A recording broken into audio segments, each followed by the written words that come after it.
Mas, jangan ngerokok, Mas. Mas, nggak boleh ngerokok. Emang nggak boleh? Nggak boleh dong. Emang sekarang aku mau tanya, kenapa orang nggak boleh ngerokok dan kenapa banyak asumsi bilang kalau rokok itu membunuh? Let me tell you something. Sebuah data, obesitas 4 kali lipat lebih mematikan dibanding rokok. Ini foto saya di tahun 2024 bulan Agustus. Berat badan saya di 82 kg dan sekarang saya ada di 74 kg. Bukan berhenti merokok yang membuat saya seperti ini, tapi saya stop untuk mengkonsumsi gula. Sebuah undang-undang atau aturan itu dibuat hanya untuk apa? Untuk menurunkan income dari industri rokok tersebut. Bahkan kalau kita berbicara tentang rokok, pendapatan dari cukai rokok itu merupakan salah satu pendapatan terbesar di Indonesia. Dan ini, argumentasi ini saya bangun bersama 10 rekan saya. Dan ketika saya bangun argumentasi yang tanpa dasar ini, 3 orang mulai merokok. Jadi tidak ada yang benar. Saya berbicara nggak ada faktanya. Saya cuma mengarang sebuah cerita. Dan itulah pentingnya komunikasi, teman-teman.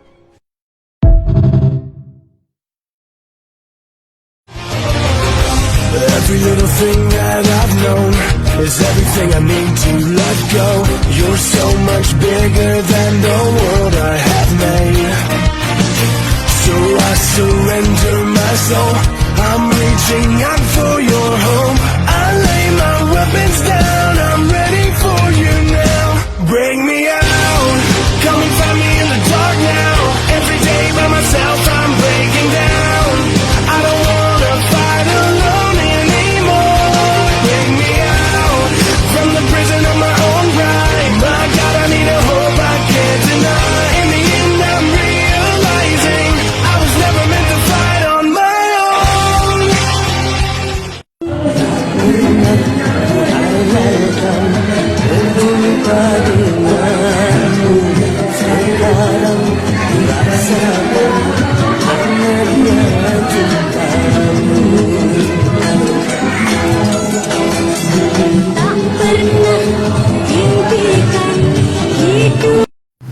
Hujan boy, hujan nih di Halim, hujan Halim, hujan Halim, sabar ya. Pertumbuhan penduduk semakin padat dan persaingan hidup semakin ketat.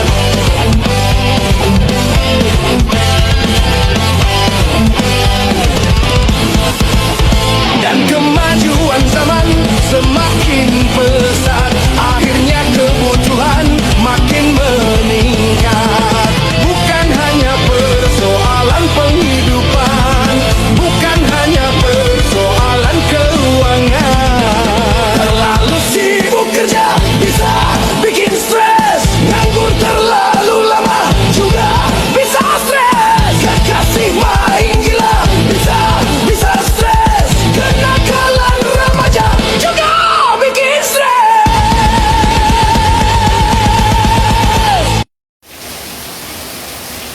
Terdampar.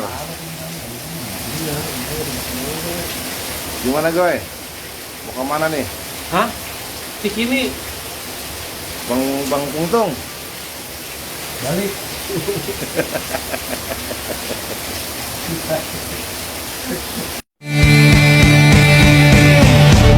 Tertulis kisah cerita kita begitu indah. Masa laluku dia menangis di pelukanku, lalu berkata pertahankan aku. Di mana kini masa laluku? Apakah engkau mendengar lagu? Setiap saat, setiap waktu, keringat basahi tubuh. Ini saat yang ku tunggu. Hari ini ku buktikan. Ku yakin aku kan menang. Hari ini kan dikenang. Semua doaku panjatkan. Sejarahku persembahkan. Terus fokus satu titik. Hanya itu, titik itu. Tetap fokus kita kejar. Lampaui batas. Terus fokus satu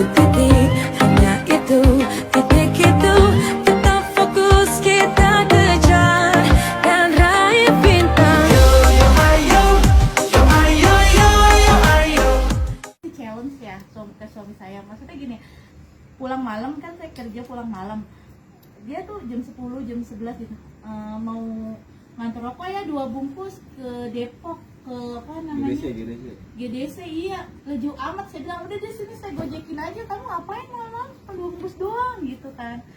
Ya saya gojekin aja, nggak anterin gitu. Ya awal-awal sih ya kayak gitu, saya pasti jadi istri pasti kesel ya, maksudnya sampai tengah malam cuma 2 bungkus doang dianterin gitu kan. Terus ada banyak sih momen-momen yang saya minta jemput dia nggak bisa, masih di Mitra, entah ada di mana. Saya minta anterin beli ini gitu, nemenin sampai saya jadinya beli sendiri gitu, sampai saking keselnya ya. Beberapa kali kalau weekend ada acara. Gitu. Bu, ini kalau mau apa namanya, napasnya lebih enak, kan ibu punya penyakitnya juga lah, saya saranin ngerokoknya herbal, dia belum merokok sini.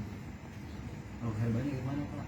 Herbalnya lagi itu kalau nggak salah 3 biji rokok ini diklet, dikasih cuma 3, dikecilin sama dia, dikasih selang segini. Ntar bilangin suaminya dimasuk asapnya dimasukin ke kuping, DHT gitu. Nah gue ngerokain dulu. Nah alhamdulillah begitu udah diceritain, sebelum ada begitu di rumah dia terus mau ngokosin katanya. Wow, gue kok kayak akal dia bilang gitu. Nggak beneran gitu, kalau mau percaya terus sama aja dah kata. Ngetan namanya sama emak aja mamanya gitu, coba. Udah begitu